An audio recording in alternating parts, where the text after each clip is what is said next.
ஏங்க நான் தான் தெளிவா சொல்லிட்டேனே, பெரும்பான்மையோட அதிமுக வெற்றி பெற்று ஆட்சி அமைக்கும். நன்றி, வணக்கம். ஏங்க நான் தான் தெளிவா சொல்லிட்டேனே, பெரும்பான்மையோட அதிமுக வெற்றி பெற்று ஆட்சி அமைக்கும். நன்றி, வணக்கம். ஏங்க நான் தான் தெளிவா சொல்லிட்டேனே, பெரும்பான்மையோட அதிமுக வெற்றி பெற்று ஆட்சி அமைக்கும். நன்றி, வணக்கம். ஏங்க நான் தான் தெளிவா சொல்லிட்டேனே, பெரும்பான்மையோட அதிமுக வெற்றி பெற்று ஆட்சி அமைக்கும். நன்றி, வணக்கம்.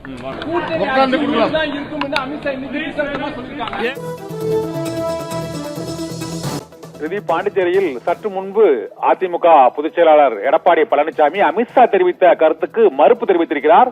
அவர் அளித்த பேட்டியில் தமிழகத்தில் கூட்டணி அரசில் பங்கேற்போம் என்று அமித்ஷா மீண்டும் பேட்டி அளித்தது சர்ச்சையை ஏற்படுத்தியிருந்தது. இந்த சூழ்நிலையில் அவர் மக்களை காப்போம் தமிழகத்தை மீட்போம் என்ற எழுச்சி பயணத்தை மேற்கொண்டுள்ள அதிமுக பொதுச் செயலாளர் எடப்பாடி பழனிசாமி இன்று பாண்டிச்சேரியில் அந்த தொழில் அதிபர்களுடன் கலந்துரையாடலை நிறைவு செய்து விட்டு அவர் வெளியே செல்லும் பொழுது அவர்களிடம் இந்த கேள்வி எழுப்பப்பட்டது. அதிமுக தலைமையில் ஆட்சி அமைந்தால் கூட்டணி அரசில் பங்கேற்போம் என்று அமித்ஷா கூறியிருப்பது தொடர்பாக அவரிடம் கேட்டதற்கு அதிமுக தனி பெரும்பான்மையுடன் மீண்டும் ஆட்சி அமைக்கும் என்று எடப்பாடி பழனிசாமி பதிலளித்து அமித்ஷா கருத்துக்கு மறுப்பு தெரிவித்திருக்கிறார். அதிமுக பாஜக கூட்டணி ஏற்பட்ட நாளில் இருந்தே அந்த கட்சியில் கூட்டணி அரசு கூட்டணி ஆட்சி தொடர்பாக சர்ச்சைக்குரிய கருத்துக்கள் தொடர்ந்து கூறப்பட்டு வருகின்றன. அதிமுக தரப்பில் தனி பெரும்பான்மையுடன் தான் ஆட்சி, கூட்டணி ஆட்சி கிடையாது என்று தெரிவிக்கப்பட்டு வருகிறது. ஆனால் பாரதிய ஜனதா கட்சியின் தரப்பில் தேசிய ஜனநாயக கூட்டணி அரசு அமையும் என்பதை உறுதியாக தெரிவித்து வருகிறார்கள். அதையே அமித்ஷா இன்று ஒரு நாளிதழுக்கு அளித்த பேட்டியிலும் உறுதிப்படுத்தியிருந்தார். ஆனால் இப்போது அதற்கு பதில் அளித்துள்ள அதிமுக பொதுச் செயலாளர் எடப்பாடி பழனிசாமி தனி பெரும்பான்மையுடன் அதிமுக வெற்றி பெற்று ஆட்சி அமைப்பது உறுதி என்று அமித்ஷாவின் கருத்துக்கு மறுப்பு தெரிவித்து அவர் பதிலளித்திருக்கிறார். இதனால் அதிமுக பாஜக கூட்டணியில் குளறுபடி குழப்பம் தொடர்ந்து கொண்டே இருக்கிறது.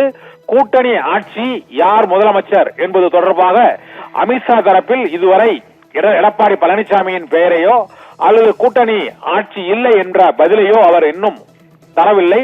தொடர்ந்து கூட்டணி ஆட்சிதான் என்று பாஜகவின் முதல்நிலை தலைவர்கள் கூறிக்கொண்டிருக்க, இங்கு அதிமுக தரப்பில் தனித்து நாங்கள் ஆட்சி அமைப்போம் என்று அவர்கள் கூறிக்கொண்டிருக்கிறார்கள்.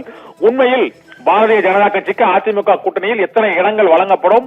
ஒருவேளை அதிமுக பாஜக கூட்டணி வெற்றி பெற்றால் 2026 சட்டமன்ற தேர்தலில் தமிழக அரசியல் வரலாற்றில் முதன்முறையாக கூட்டணி அரசு என்ற பாதையை பாரதிய ஜனதா கட்சியின் நிர்பந்தத்தின் பேரில் அதிமுக அதை நடத்த வேண்டிய சூழ்நிலை ஏற்படுமா என்ற கேள்வியும் எழுந்திருக்கிறது.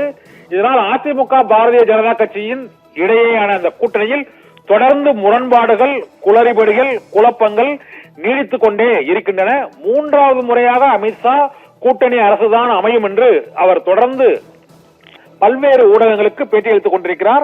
அதற்கு அதிமுக தரப்பில் தொடர்ந்து இரண்டாம் நிலை தலைவர்கள் மற்றும் அதிமுக பொதுச் செயலாளர் எடப்பாடி பழனிசாமி உள்ளிட்டோர் அதிமுக தனித்து பெரும்பான்மையுடன் தான் ஆட்சி அமைக்கும், தமிழ்நாட்டில் கூட்டணி அரசு என்ற வரலாறே கிடையாது, பாரதிய ஜனதா கட்சி கூட்டணி அரசில் பங்கேற்காது என்று அதிமுக தரப்பில் விளக்கம் அளிக்கப்பட்டுக் கொண்டே இருக்கிறது. இதனால் அதிமுக பாஜக இடையேயான இந்த கூட்டணி அரசு தொடர்பான கருத்துக்கள் தொடர்பான சர்ச்சையில் தொண்டர்கள், நிர்வாகிகள், இரண்டாம் நிலை தலைவர்களிடையே தொடர்ந்து குழப்பம் நீடித்துக் கொண்டே இருக்கிறது. இன்று புதிய குழப்பம் தொடங்கி இருக்கிறது. ரிதி.